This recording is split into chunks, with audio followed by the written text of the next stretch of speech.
પાક માટે એમએસપી એ ખેડૂતો માટે આશીર્વાદરૂપ સમાન છે। ત્યારે વાવણી પહેલા જ કેન્દ્ર સરકારે 14 જેટલા પાક માટે એમએસપી જાહેર કરી દીધી છે, જેમાં ડાંગરનો પણ સમાવેશ થયો છે। ડાંગરની એમએસપી 2300 રૂપિયા જાહેર કરાઈ છે। મહત્વનું છે કે દક્ષિણ ગુજરાતમાં 4 લાખથી વધુ હેક્ટર જમીનમાં ડાંગરનો પાક લેવાય છે। ત્યારે નવસારી જિલ્લાના ખેડૂતોએ ડાંગરની એમએસપી મુદ્દે હજી ચર્ચા કરીને ભાવ વધારવાની માંગ કરી છે। મિનિમમ સપોર્ટ પ્રાઇસને લઈને ખેડૂતો સરકાર પાસે અપેક્ષા રાખી રહ્યા હતા, જ્યારે હવે કેન્દ્ર સરકારે મિનિમમ સપોર્ટ પ્રાઇસ જાહેર કરી દીધી છે અને દક્ષિણ ગુજરાતમાં સૌથી વધુ ડાંગર પકવતા એટલે કે 4 લાખ હેક્ટરથી વધુ વિસ્તારમાં ડાંગરનો પાક લેવામાં આવે છે, જેને લઈને એગ્રો બેઝડ ઇન્ડસ્ટ્રી એટલે કે પૌવા ઉદ્યોગ ખૂબ મોટા પાયે વિકસ્યો છે। વાત કરીશું નવસારીના ખેડૂતો સાથે કે જેઓ મોટા પાયે ડાંગર પકવે છે, એમની સાથે વાત કરીશું। સૌપ્રથમ આથી શરૂઆત કરશું, ડાંગરના ટેકાના ભાવ નક્કી કરવામાં આવ્યો છે, એને કઈ રીતે જુઓ છો આપ?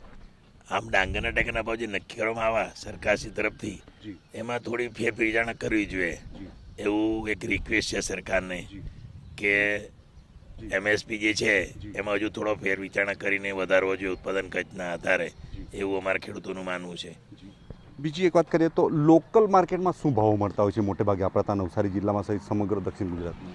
આ વર્ષને જોવા જઈએ તો ઉનાળુ ડાંગરના 3350 રૂપિયા એ અહીંયા હારાના ભાવ પ્રમાણે ચાલે છે, એટલે કે 140 કિલોના હોય છે।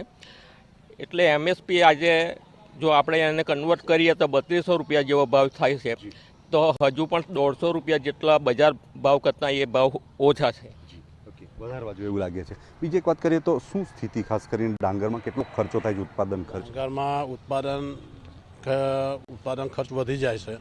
હવે ચોમાસાની સિઝનમાં તો ડાંગર એટલું ઓછું પાકે તો જો એમએસપી જો વધારે હોય તો ખેડૂતને પોસાય નહીં, તો ખોટ પણ લાગતી છે। ચોમાસાની સિઝનમાં જો ડાંગર પકવે ને અમારે ખોટ પણ લાગે।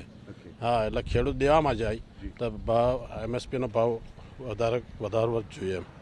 અત્યારે એમએસપીની શું સ્થિતિ હોવી જોઈએ એવું લાગે છે? કેટલા સુધી હોય તો પોસાય? હવે એવું તો નહીં ગણી શકાય કે ત્યાં પણ મહત્તમમાં મહત્તમ હોવું જોઈએ જરૂરી છે, કારણ કે તે હાલમાં ખેડૂતને ચોમાસાની સિઝનમાં બહુ તકલીફ રહે, બાકી ઉનાળામાં પાકી જતું હોય છે મોટે ભાગે। એટલે એમએસપી થોડી વધારે હોય તો ખેડૂતને ફાયદારૂપ થઈ શકે। ખેડૂતોની શું સ્થિતિ ખાસ કરીને ડાંગર પકવતા? હાલના તબક્કે છે ને ખેડૂતને મોટે ભાગે ડાંગર પ્રત્યે લોકોને મોટે ભાગે કરતા નથી ડાંગર, કે શેરડીમાં ડાંગરમાં લેબરની બહુ પ્રોબ્લેમ છે। અત્યારે આ મોટે ભાગે લેડીઝ લોકો જે છે મોટે ભાગે નવસારી શિફ્ટ થઈ ગયા, ના એ લોકલ છે 40 એ બધા દારૂ પીને ઘેરે બેહીને કોઈ કામ જ કરવા નહીં માગે, એટલે ડાંગરની ખેતી મારા હિસાબે હવે ધીરે ધીરે લુપ્ત થઈ જશે એવું લાગે છે।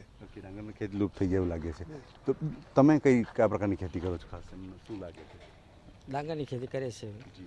કેવો ભાવ વગેરે કેવો? અને ભાવ વધારે મળે તો સારું, કારણ કે હજી 150-200 રૂપિયાનો ફરક છે, તો 3400-3500 રૂપિયા મળે તો સારું।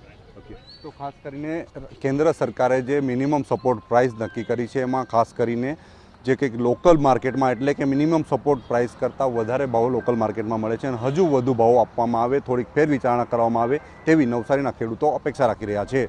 નિલેશ ગામિત, TV9 નવસારી।